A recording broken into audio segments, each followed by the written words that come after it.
Hello, ladies and gentlemen. It's me, Sandu318, back again for another video for you guys. And today, ladies and gentlemen, it is time for your WWE WrestleMania Backlash 2022 review. Yep, the show has finally come and gone, as we are literally once again counting down the hours, literally into the next pay-per-view event itself. Obviously enough, Hell in a Cell.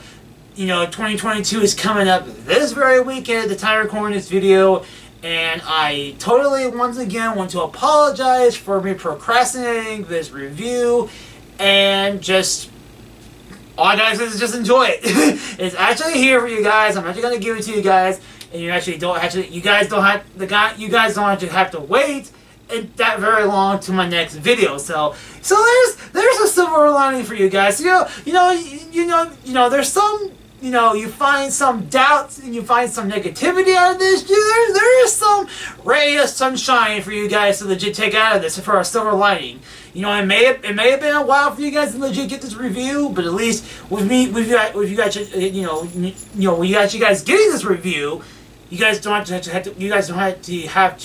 to wait long to the next content coming up for Hell in a Cell. Now, don't you? But all this in mind, though, guys, so once again, obviously, seriously, guys, I do want to apologize for me taking you for so long for this.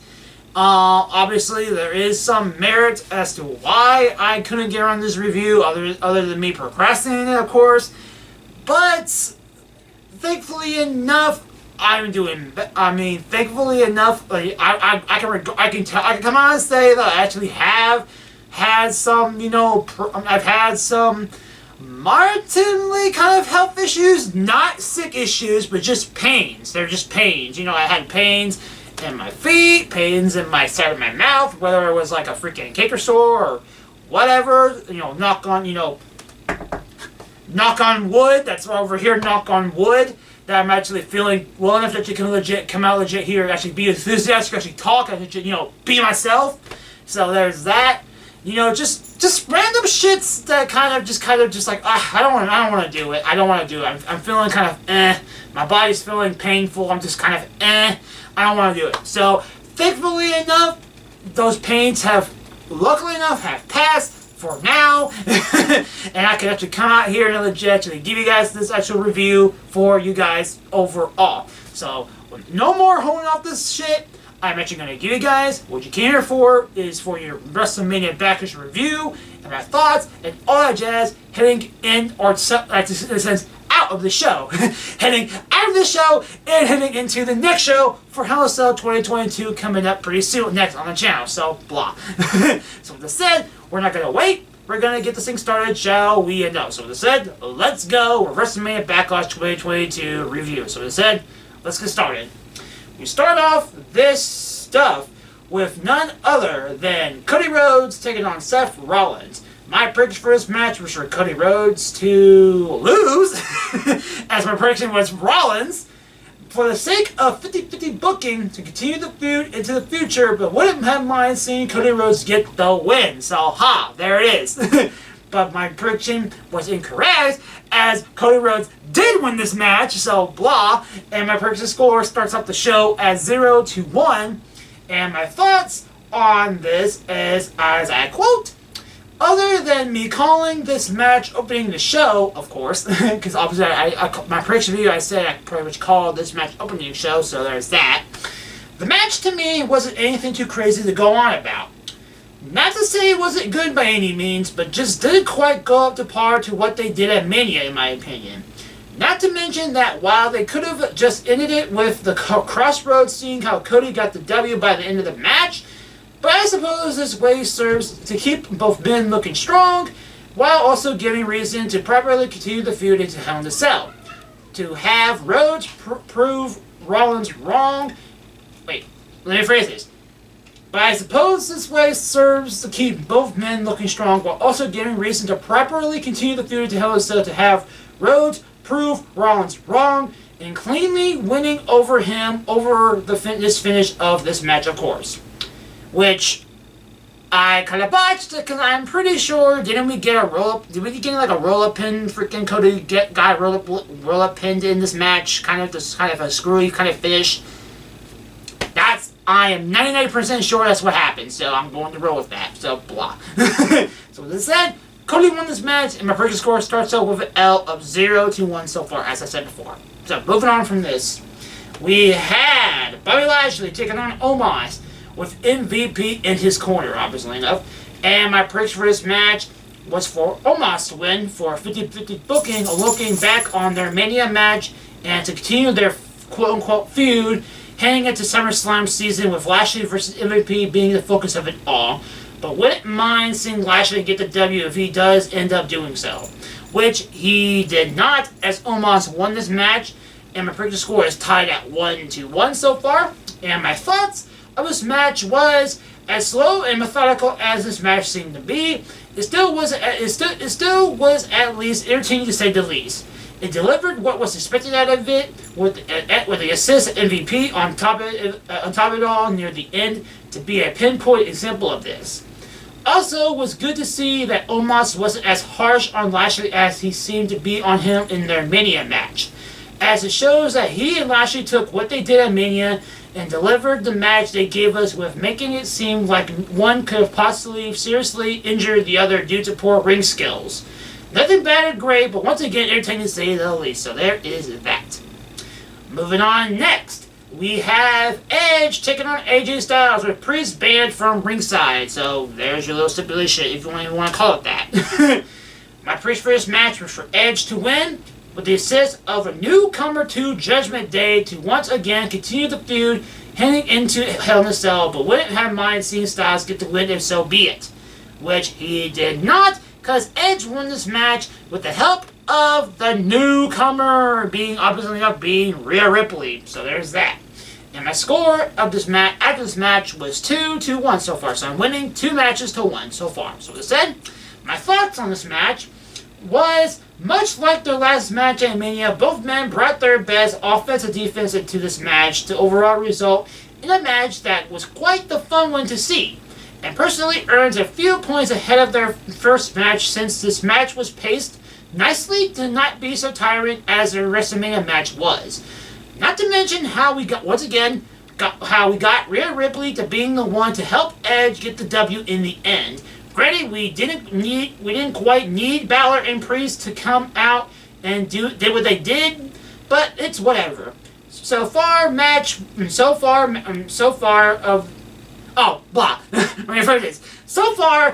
the night, and hands down. So blah. So with that kind of botch out of the way, let's continue on to the next thing, shall we? So as I said, next up, we had Charlotte Flair taking on Ronda Rousey for the Smackdown Women's Championship in an I Quit match.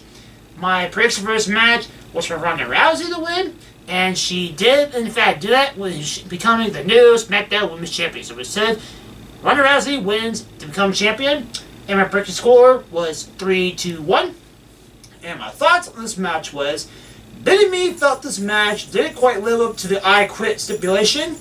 But the other just accepted that. Wait, what?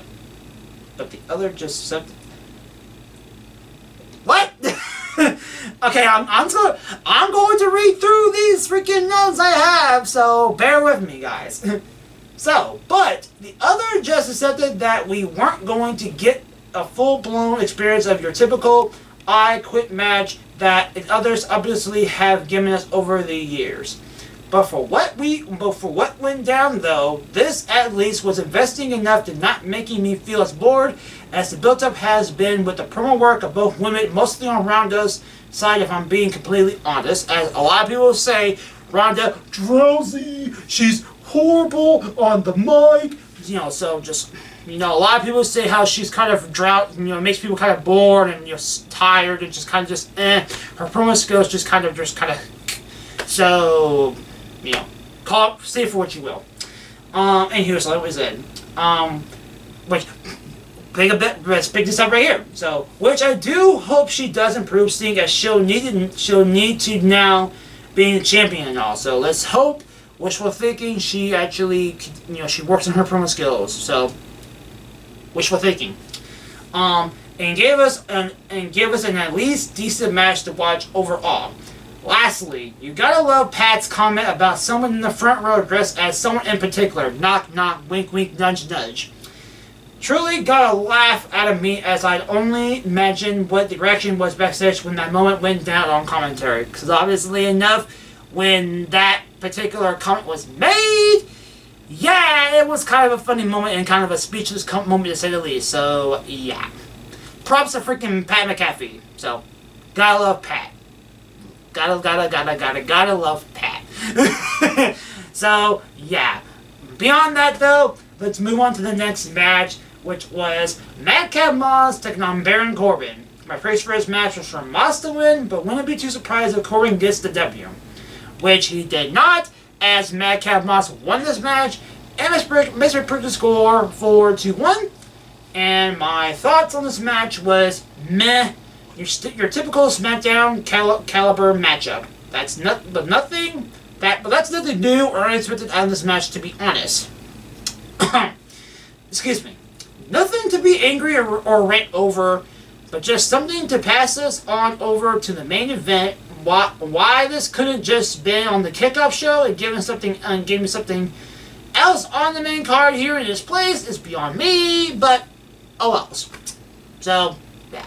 Like I said, this match could have been on the kickoff show, and we could have got something instead, but, like I said, oh well. It is what it is, and we're going to move on. It was something to obviously legit move on to the main event, as now, speaking of which, with the main event, we had Drew McIntyre and RK Bro taking on the Bloodline. With it said, my prediction was McIntyre and RK Bro to win, but wouldn't have had mind seeing the Bloodline get the win overall, which they in fact did, as my prediction was incorrect, as the Bloodline won this match to give me a prediction score of 4-2.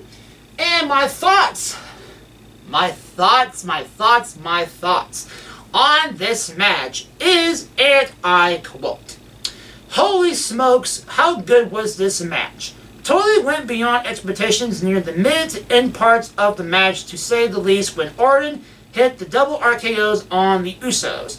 Speaking of Orton, if it wasn't on Providence, you could have fooled me in believing this took place at the St. Louis by how over he was. But back on the match though.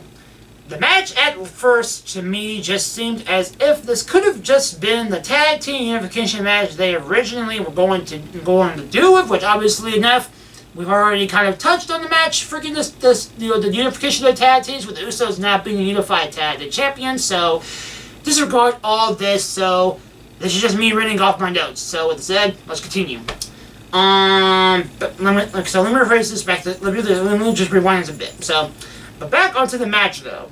The match at first to me just seemed as if this could have just been the tag team unification match they originally were going with, and maybe just have both Reigns and McIntyre come out and be of assist near the end if they really wanted to sell us on this group narrative, while still keeping focus on both tag teams, as this match at first mainly related to them instead of having either Reigns or McIntyre take much time in the spotlight. But man, once that midpoint occurred, though, it truly did just that, and then some. Cause not gonna lie, I was seriously questioning just how Roman was legal to pin Riddle to end this off on. But was so caught up in being invested in the match that I didn't even see that Roman clearly tagged himself in plain sight to head in and spear Riddle out of his invisible flip-flops to get the W for the Bloodline. Man, oh man, what a match that truly deserves a round of applause, to say the least. What a match. What a match. Okay, so overall, my score of the show heading out of this match, heading out of the show overall, was 4 wins and 2 loses. And my overall thoughts is, would be lying if I'd say I didn't at least had a good time with the show. But I wouldn't go out and call this match and call this show an out of the park kind of show either. It has moments of being quite slow here and there, but when it was good, man, it was just that. While I was in the process of watching the main event, I was deciphering which out of the two matches I truly thought was the match of the night, being it between Styles and Edge, and that of the Bloodline and Drew McIntyre, of course.